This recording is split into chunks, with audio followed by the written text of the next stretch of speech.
Welcome to another episode of the Pancake Block Podcast. My name is Sam Wallen. I'm joined here today by Matt May and Vince Halloran. It's Super Bowl week, best week of the year, next to the draft, but that's my opinion. So we'll start it off with a controversial topic. We're gonna go with the Pro Bowl. Boys, what were your opinions on that travesty that we saw? Unwatchable. That's my word. That's my word. Yeah, the Pro Bowl has just always been that one type of thing where it's just like, all right, what are we doing? But I do think Mac Jones carried the Pro Bowl, quite honestly. Yeah. I don't know. It's tough because they do a good job with the skills competition. I do like it. Love the skills. I do like the skills competition. I like the dodgeball. That's always fun. The accuracy showdown, that was pretty cool. Russ was going crazy, but Something I missed was the gridiron gauntlet. I don't know if you remember that. I'm the not obstacle familiar. course. I don't know if how long ago was ran that? up the wall. They've done it every single year. George Kittle Was ran it? up the wall. Yeah, I think I know what you're talking about. But it's hard to say, like, scrap the whole thing. It's unsavable because there are elements of the Pro Bowl weekend that, that everybody likes. Like, the fans love it. But the game is just, so bad. And it's hard because, you ask those athletes to go out there after their season is over and risk any sort of money that they're going to make in the off season. If they get hurt and something like that. And we basically saw it, from the past few years where it's been minimal contact to now it was like two-hand touch basically. And it was kind of sad to watch because you have all the league's best talent in one stadium and, you get that. So it's sad to see. I mean, like, and I don't even know how they could fix it. Like, there's not much that you can do to get. Put it into terms of this, the NBA All-Star game used to be really bad. Yeah. And what was it, a year ago, 2 years ago? It was unreal.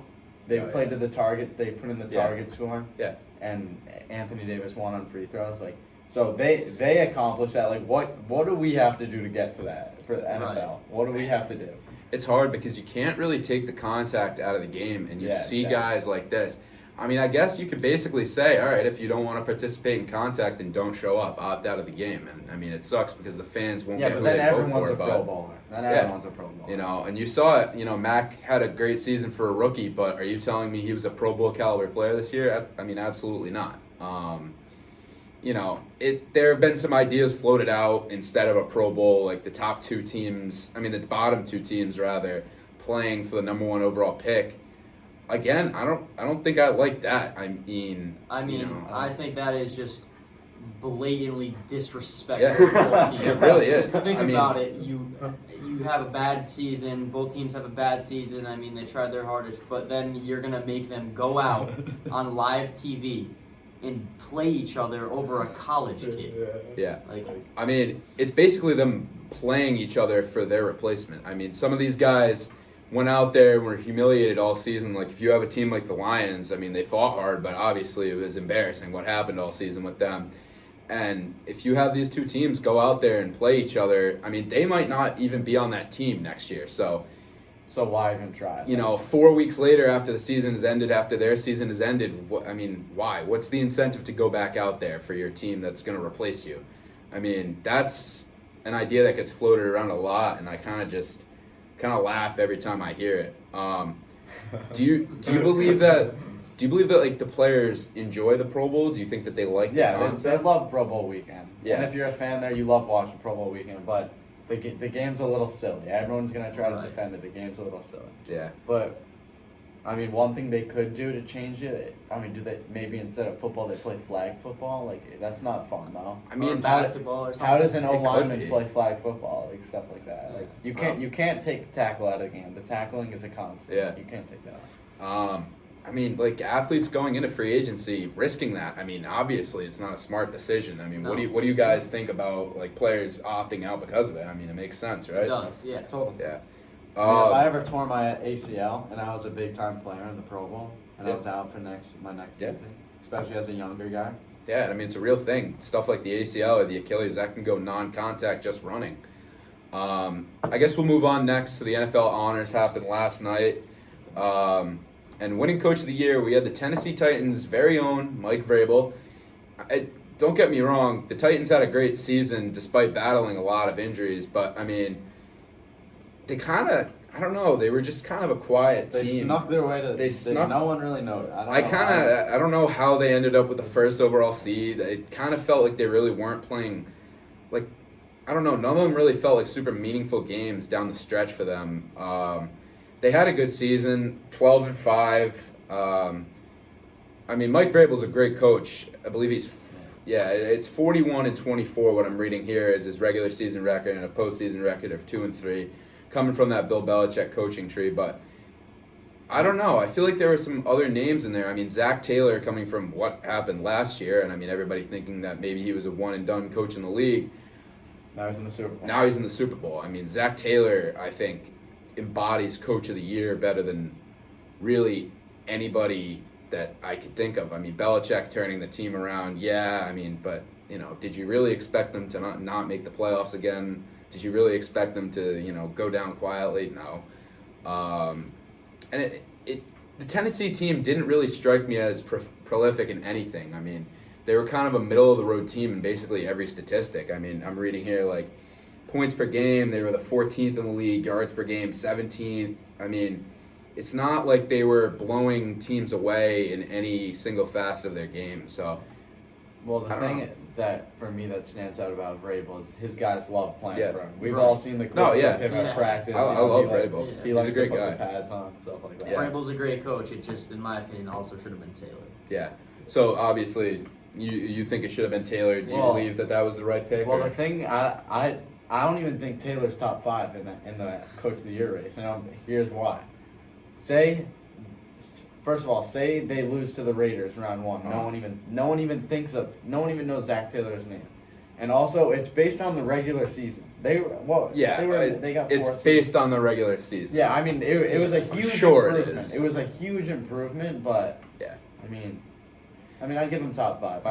He I think that'll come up later. I guess the NFL avoiding a recency bias on that, but I mean, maybe they do the honors before the playoffs. Yeah, that would make it better because I mean, what I'm gonna end up reading here, I mean, you have guys in here that explode during the playoffs, and it's coming off a recency bias, and players that maybe should have won the award didn't because of some of the playoff performances. So for the Rookies of the Year, we have the Offensive Rookie of the Year, Jamar Chase, and the Defensive Rookie of the Year, Micah Parsons. I think it's safe to say that Micah Parsons was a pretty runaway pick, right? Yeah. All Could have won Defensive. So we'll go over to Offensive Rookie of the Year, but Yeah. all right. You know, it was a really tight race for the Offensive Rookie of the Year. There were some great young players. I mean, you got guys like Jamar Chase who had a phenomenal season. You had somebody like Jalen Waddle who really kind of started to pick it up by the middle of the season and really into the end of the season, played phenomenally. Obviously, Mac Jones had a great season for a rookie quarterback. Rashawn Slater was a great bookend tackle. Kyle Pitts, Penei Sewell, they were all great. A name that really stands out for me is Creed Humphreys. And I know, an offensive lineman is never going to win the award just because, you know, everybody loves a high-flying offense. But, I mean, it is hard to take it away from Jamar Chase. He played a phenomenal season for a rookie receiver. I mean, 84 receptions with over 1,400 yards. It's safe to say the drop problem from camp that everybody was talking about. Oh, he's going to be a bust. Oh, they should have went with Sewell, all of this. You know, I think he really shut them up, you know, shut up the doubters. But do you believe that maybe guys like Mac Jones or Creed Humphreys deserved it? Do you think Jamar Chase was the right pick in this?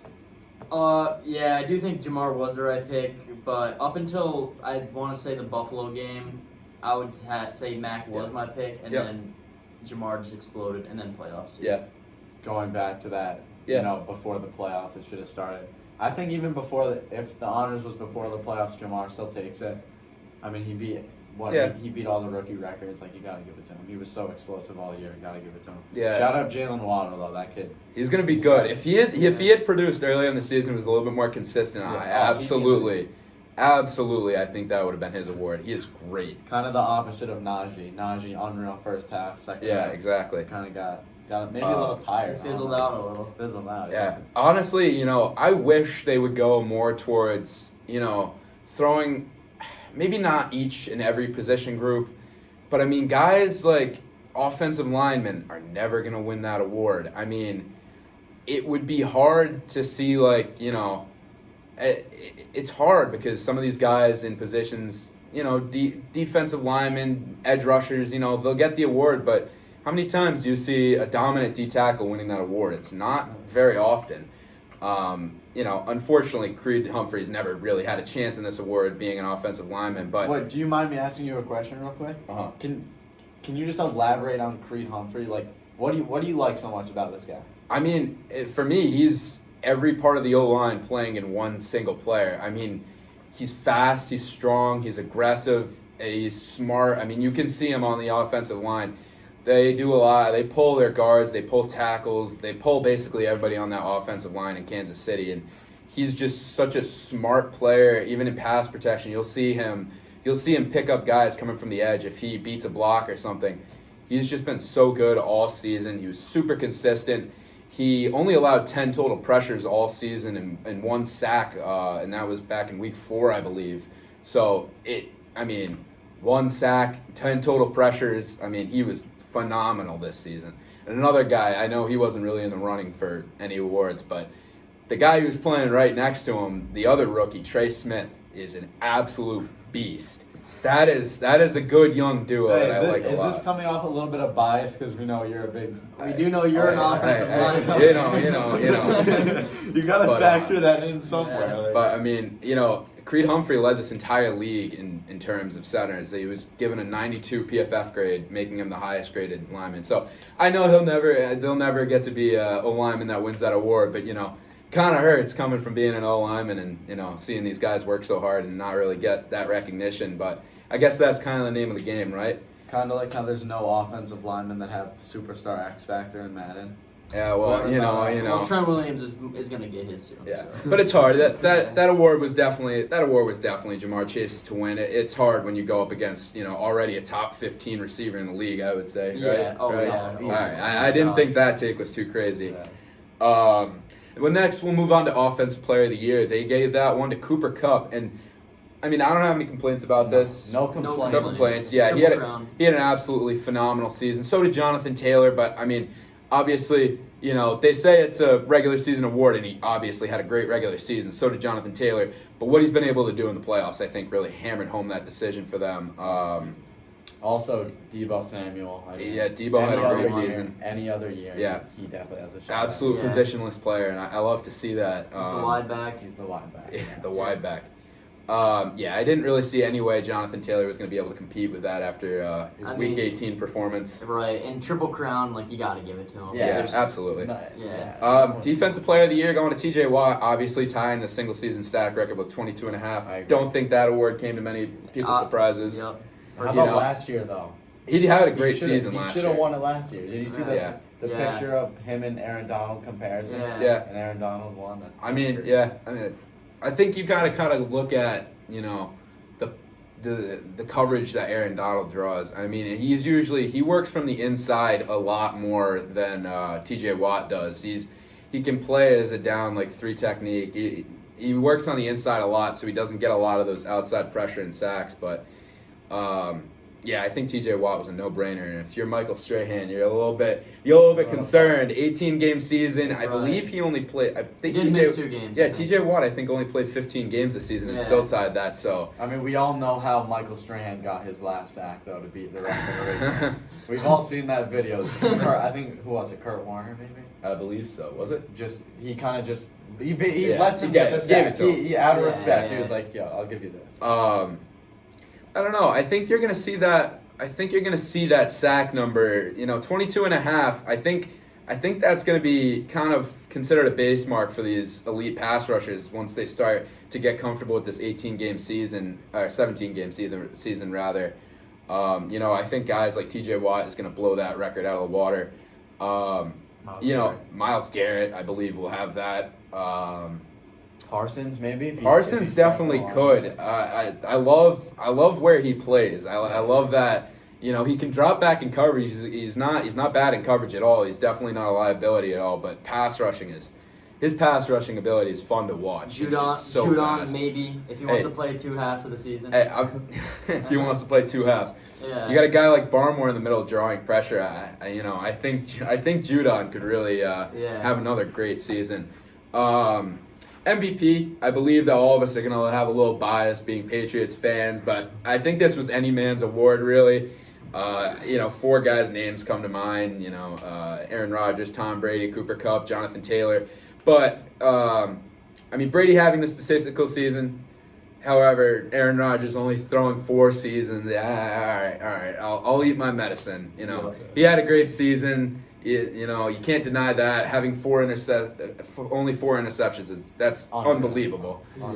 So I'm not super upset with that pick. Brady probably should have won. Yeah, I think he should have. I think he should have, but I was telling this to Juan earlier. If one of those guys makes a playoff run and they're in the Super Bowl right now, absolutely does that? Absolutely, they're winning MVP. Yeah. Absolutely. Both early exits. Unfortunately. And I guess, that's probably it for the award. Yeah, so we can move on to our Super Bowl picks now. So, we got the Bengals, we got the Rams at home. I'm going to preface this with saying, and I will put this on record forever, and you know what? I've said it the entire playoffs. I said it going into the playoffs. I didn't think the Bengals, I kind of figured that they were going to beat the Raiders, but after that, they don't have a good O-line. They don't do one thing great besides throwing it to Jamar Chase, which, don't get me wrong, that works very well. But that offensive line is a liability, and I don't know how that hasn't been an Achilles heel yet and taken them out of the playoffs. But not to mention Eli Apple.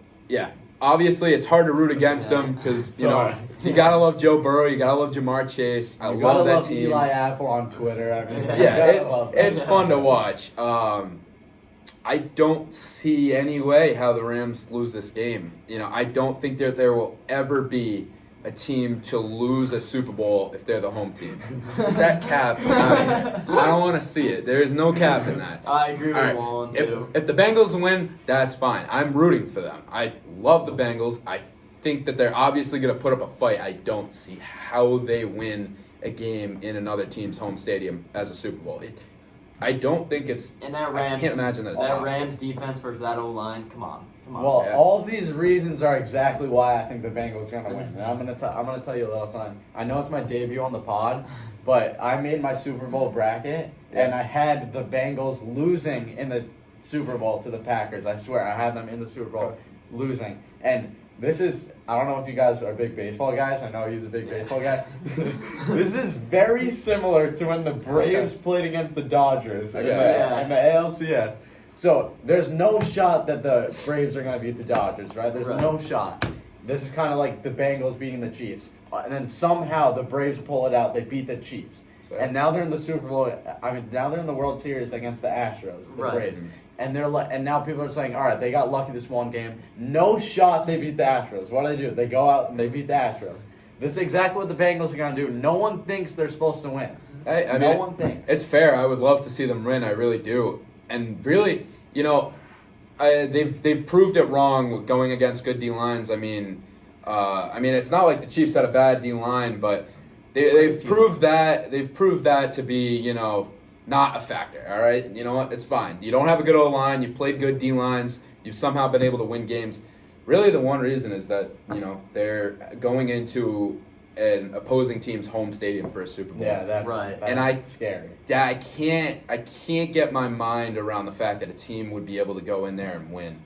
I know. Yeah, but do we know what SoFi Stadium is? It's in LA. It's a bunch of TikTokers. It's a bunch of YouTubers. I guess you could Rams argue. don't have the strongest fan base. Yeah, I guess you could argue that the Super Bowl is a lot more corporate than actual fans buying tickets, but I think there's an element. We all saw the 49ers game there. Right. It was all 49ers. Fans. I think there's got to be an element though of you're in a Super Bowl, you're in your home stadium, there's got to be an element of they're coming into our turf, we have the they're advantage. not beating us on our turf. Yeah. Look what happened last year at Raymond James Stadium. Mahomes. I think if that game is played anywhere else, the Bucs versus the Chiefs, I definitely think that it would have been a much closer game. Still think the Buccaneers would have pulled it out, but I think it would have been a much closer game. And maybe Mahomes would have thrown a touchdown. It'll be interesting. I'm really excited for this game. Pretty crazy that there's never been a home Super Bowl. There's only been a home Super Bowl twice. In its past 2 years. They They gotta figure that out. And Yeah. what? I It's know. it's in Las Vegas next year. So right? we're good. I think we'll be fine for the third. Hey, maybe not. But back to our Raiders surprise picks. people. Back to our picks. The Bengals are gonna win, but take the points. Take the 4.5. Yeah. That's just me. Yeah. But they're gonna win. Take the points if you want to be safe. Right. That's me. Yeah. I gotta go with the Rams. I can't go against my gut here. I would love to see the Bengals win, but I'm gonna go with the Rams. I gotta go with the Rams, and it's for one reason. It's these last 5-6 years, like McVay has been, trading all his picks, everything for this project, this win now I mentality love project. McVay. He deserves Yeah. one. And he does. But I love Burrow. It's gonna happen. Like this Yeah. is their project, and he's gonna finish the job. This is their result. You got a final score in mind? I got Rams 32, Bengals 21.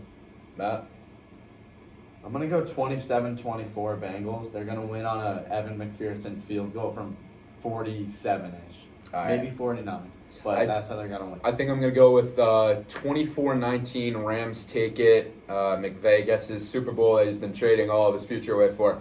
I think that's going to work, though. I think that whole trading picks away, I think that's going to work. Hey, what if it doesn't, though? I think that'll work. I know. I feel like people rely on draft picks too much. I feel like people kind of put too much stock in them. I mean, you see all these guys not panning out from the first round. I mean, Nikhil Harry.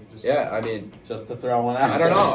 I feel like when you stack up what you can get for a first round pick in terms of players, and compare that to taking a guess on a rookie if it's a high overall draft pick. Yeah. I think it's a no brainer that you go with an established player in the league. That's right? already been proved. Yeah, absolutely. I think we can look past the Super Bowl a little bit, head into the off season. Yes, I'd love to talk about next year's class. Yeah. I'd love to. I haven't done all of my research yet, but I mean, I think this is going to be a very fun draft to watch. Very fun. A lot of linemen. I love that. First overall pick. Who do you think it's gonna? I mean, the Jags. They need some meat up front. They do. I think. Yeah. Maybe even on the defense. I don't like this Hutchinson kid. He reminds me of Luka Garza for some reason. Like I like that comparison. Yeah, Luka Garza's kind of a bust. Great. Great. He won Naismith, best college player. Hutchinson, unreal college player, but I don't know. I mean, he's still probably a good pro, but I mean, you gotta lean towards either him or Kayvon Thibodeau for first. But a guy that I really love is Sauce Gardner. So I mean, thank you. he's I so love fun to him. watch. He's a great player. Yeah. Never allowed a touchdown in college football. Played a ton of snaps, I believe. Over 1,000. Yeah. Ton. No, he's been absolutely dominant in college football, and I think that will translate very well to pros. He has all the measurables. No. I don't see him going first. I don't even see him being the first cornerback taken. Yeah, I don't think you can pass on Stingley just because of his versatility. I think you can basically put Stingley anywhere in the secondary. I mean, you can split him out wide. You can put him in the slot. He could play safety. He's a great tackler. I mean, you can play him down in the box. I think Stingley brings this versatility that teams are really looking for when they're looking at back-end players. I think for my first-year overall pick, I think the Jags are going to go offensive line. I also expect there to be a lot of consideration of potentially trading this pick. Really? I think the Jags are going to be looking I think so too. Yeah. I think that they got to be looking at taking a guess on a lineman. Which, don't get me wrong, Evan Neal, Ike Mekwonu, they're great prospects. O-lineman, Number one overall. besides for this past year, that is unheard of. I mean, but besides Tristan Wirfs, Unreal, by the way. guys like Sewell, Slater, Elijah Vera Tucker had a sneaky good season. All these guys, these are new aged offensive linemen. I think you're seeing really come out well in the draft. I don't know if the Jags want to play that game. I mean, they don't have just one position to need. They have a ton, and there's not a generational talent like there was last year with Trevor Lawrence. So I think there's going to be a lot of consideration in trading this pick. But if the Jags stay there, I think you got to go with Evan Neal. I think he's just such a well-rounded tackle. I think he's fast. He's very strong. But Ike Mekwonu, I think, is going to blow you away in the combine in terms of his measurables. But I like his speed. I think he's very strong. I think he plays very well on both sides. So I think any team that moves up to number one, pending it's not a team with a real desperate need for a guy like Kyle Hamilton or Aiden Hutchinson or Thibodeau. A guy we'd even talk about Hamilton. Hamilton is an absolute beast. I think I think a team could slide up there and take Hamilton. That's definitely not out of the conversation. It's anyone's game. Top 5. I'm excited. I think the combine is really going to. I think it's really going to lay out the groundwork for this draft. Vince, do you have a first overall pick? My favorite position in sports is the cornerback. So I just want to see. I would want to see Sauce Gardner get taken, but that's not going to happen. Yeah. I don't know. I like him a lot, and if he starts to slip in the draft, Belichick throws maybe a couple bones for him. We'll see. I think the Patriots are trading out of the first round. I'll put unless Jameson Williams is sitting there. If he slides, where are they at right now? 22, 23. You need a receiver. Drake London. Could be. What about that USC? What about that Olave kid? I like him. I think he'll go much earlier. Yeah. I like him. Another kid that I really like is N'Kobe Dean. Yeah, the linebacker. He's big. He's fast too. I was watching his highlights the other day. He plays below the line of scrimmage a lot in terms of getting down there, getting up in the running back's face, disrupting protection. I like him a lot, and obviously he's great in coverage. That's where he primarily was played, but he is a great, solid tackler. He's a great teammate too. But I think if Jameson Williams ends up slipping in this draft, I don't see a reason why they don't want to try the Bengals route and grab his a college target for Mac. And he's insanely fast, that kid. Yeah, yeah. You said you wanted to talk about potentially the first few picks in last year's draft, like a redraft. You want to still do that? Why not go 1 through 5? 1 through 5? All right, sounds good. Yeah. All right, so first overall pick was obviously Trevor Lawrence. You still like that pick? I like that pick. I think he still has time. I mean, Urban Meyer didn't really give him anything. Give him a home. Give him a receiver. Maybe even boost up his guys line. up front. Yeah. I mean, I think this guy's generation. People said he's the best college prospect ever. Right. So I mean, I think I'd take him. Don't write him off yet. Yeah, I wouldn't. Yeah, I would definitely stick with that pick as well. Second overall pick, Zach Wilson. You keeping it? No. I don't think you can. He was so very underwhelming. I think you have to take a quarterback, obviously. Mm-hmm. Would you go with Mac? I would have went with Lance if you're Would you asking. go with Lance? I think Lance is going to be the best pro. I do think so. He's unreal. I personally would go Lance here, but I can see if you want to go Mac. I don't think you put Lance in that Shanahan offense and he doesn't excel. I mean, I think Shanahan is obviously one of the best coaches in the league, one of the best offensive minds that we've seen. Agreed. That anytime recently. So I think Trey Lance is the most solid bet on a pro when he went to the 49ers. Third overall pick. So we're all saying Trey Lance. Yeah, I would go with that. I would go with So with the third overall pick, what are you thinking? That was Niners. That was Lance. Yeah, that was Lance. Honestly, for them, Obviously, I don't think they needed I mean, they were a good. I mean, they went to the NFC ship with Garoppolo. Mm-hmm. I think maybe. I don't think you go Pitts either. I don't know if you go Jamar.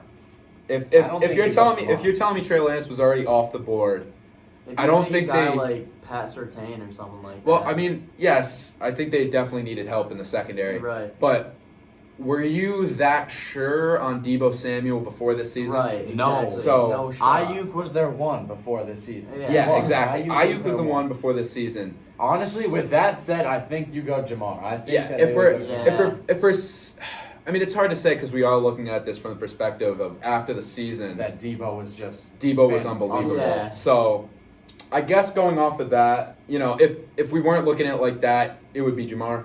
Yeah, If not, of course. If not, maybe you pair Trent Williams with Peanut Sewell. That's where I was going. Yeah. Tackle duo. Maybe Slater. I don't know. Slater, you're playing a dangerous game. Yeah. We'll see how that pans out. Sewell. I mean, he was so hyped up. I mean, I think he still has time. So I like Slater right now. I think Slater was better this season. I do. Oh, but easily. I like Sewell. I think Sewell, when it's all said and done, is going to be the better pick there. So you say Sewell there? Yeah, but also, do you maybe pair up Fred Warner with Micah Parsons, just unreal linebacker duo? Maybe. That's right. I don't know why I didn't think about Micah Parsons. I don't know. It's hard to say. I mean, they had a good pass rush. They've had good linebackers. I love Al Shire. Yeah. I love Oh my Shire. God. Yeah, I love Al He- Shire. I mean, watching those primetime games, I mean, he is all over the field. He really is. He He wears is the a sleeve. he is a Yeah. sideline to sideline linebacker. I mean, I liked him a lot. So I'm gonna go Micah here. I'm gonna go. You wanna I'm go gonna go Micah? I'm just gonna add to that defense. I'm gonna go Micah. it's hard to say because they got Alex Mack at center. So I think you really got to nail down that offensive line. And I think tossing Slater in there. You just recently signed. I don't know why I'm blanking on the name. Tackle. Trent Williams. You locked Trent Williams up for, I think it was a pretty long time on a pretty big deal, and you're able to get another good young tackle in there on a rookie deal. A young tackle paired with the best tackle in the league. I mean, that's. And it's not like they were super yeah. desperate on a quarterback. It's not like, I mean, they had a great defense, great pass rush. You were getting Nick Bosa back. He had a good season. So I think you got to go tackle here. Yeah, Vince. you go tackle. You go tackle. Yeah. If not, in my opinion, you go secondary. Yep. I think you go Peni here. Peanut. Yeah. No, it's not like it's Penai, but all right. You got Penile right here. All right. So Want to say Penile? No, I don't. So fourth overall was the Falcons. Yeah, I it think was. you It was still go Falcons. Pitts. You go still Pitts. Pitts. Pro Bowl tight end. All right, but are we saying Micah Parsons is still there? They have good linebackers. People so. in this They draft got say Deion that Jones? Kyle Yeah, Deion Pitts Jones. was the best prospect in this draft. Yeah. I He's would a have. freak I would have athlete. said that. We've never seen a tight end like this. I absolutely before the season. I definitely said that. I think you go Pitts here. I absolutely love Pitts. I wouldn't change. I think there's definitely a shot that they look at and try and get another young quarterback. I don't know if it's this year, maybe it's next year. Pitts will still be on that rookie deal, and I think you don't have. I don't think you'll have to pay him a ton when it comes contract time, unless he, really plays up to, what we think. Yeah. Because tight ends, the top get paid their money, but the middle There's a tier, huge break-off. the Yeah, upper yeah, echelon, the upper echelon, middle tier, it's a big drop. You got your Kittle, Kelsey, and Waller. And then You got your Kittle, Kelsey, Waller, Mark Andrews, and then it's Yeah. Well, by Plateau. Pitts making the Pro Bowl, is he kind of solidifying himself in that tier? Maybe I think he is. I don't He's not on know. that level. I He's wouldn't. not on that I level wouldn't. yet, I but wouldn't call him in that He's tier. never scored a touchdown in America. Right. Never. Except in the Pro Bowl. Yeah. Oh, okay. All right, so say we take Pitts at 4. Micah's slipping here. Micah is But slipping. I still Who's think at next? 5. At 5 was Bengals. Jamar. You go Jamar. You go Jamar. Yeah, you gotta You're keep there. Jamar. Yeah, but obviously, yeah. Well, You gotta keep Jamar. you gotta have. And you know what? Just so we can get Micah drafted, we'll go with the 6th overall pick. Obviously, now Micah. Now it's got to be Micah, right? Micah. Easy. Yeah. Lions, right? Who was it? It was Lions, right? Yeah. Yeah. Yeah. No. Yeah, it was. Because It has to be Yeah, Lions. they And they then took 7 Sewell was- there. 7 In was hindsight, Dolphins. it's Micah. 7 was the Dolphins. Do you Waddle. still go Waddle here? Who's hundred- Mac is still By up. the way- you don't take. No, you don't take Mac. You don't But take do Mac. the Lions take Mac? Well, no, because they traded for Jared Goff. I Yeah, guess you traded got to for give Goff. that experiment one Maybe try. Bears take. I don't know. Who takes I think Mac? I think Bears would take. Yeah, Mac. I Bears. think Bears would take Mac. Yeah. I don't think Mac could have landed in a better system, and I think we Absolutely all not. know that. But Yeah. does he succeed somewhere like Detroit or Chicago? I don't think so. I don't think so. see it. So, Speaking of Detroit rookies, Amon-Ra St. Brown. Amon-Ra St. Brown, Unbelievable. absolute I have beast. high hopes for that. That kid. kid's gonna be insane. Yeah. Anything else you guys got? You good? I don't know. You good? Yeah, we're good. All right. Sounds Yeah. good. Well, thank you everybody for watching. This has been another episode of the Pancake Block Podcast, and we'll see you guys next time. Thank you. Take care. Thank you. Thank you, guys.